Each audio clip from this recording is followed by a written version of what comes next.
મહારાષ્ટ્રના અક્કલકોટ તાલુકામાં ધોધમાર વરસાદ ખાબક્યો। ભારે વરસાદથી અનેક ગામડાઓ પ્રભાવિત થયા। તાલુકાના ગોગાવ ગામ પાસેની નદીઓ અને નાળાઓ છલકાઈ ગયા છે। ગોગાવ ગામને જોડતો પુલ પાણીમાં ડૂબી ગયો છે, જેના કારણે વાહન વ્યવહાર ખોરવાઈ ગયો છે।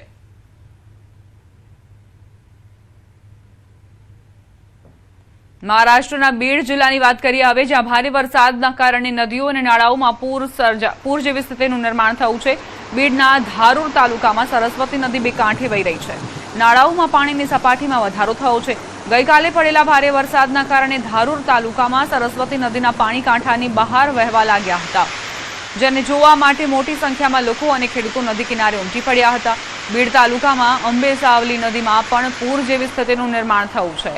માજલગાંવ તાલુકાના ખેડૂતો ગંગા મસલા અને ઉમરી બીકે, વાંગી બીકે, મોથેવાડી અને અંબે ગામ જેવા વિસ્તારોમાં થયેલા ભારે વરસાદથી ખુશ છે।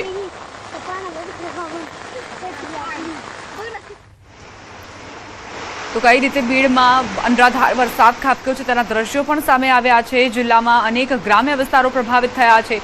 નદીઓ ગાંડીતુર બની છે, નાળા છલકાયા છે, જેના કારણે ખેડૂતોએ પણ ખુશી વ્યક્ત કરી, કારણ કે આ જે પાણી છે તે સિંચાઈ માટે ખૂબ જ લાભદાયી સાબિત થશે।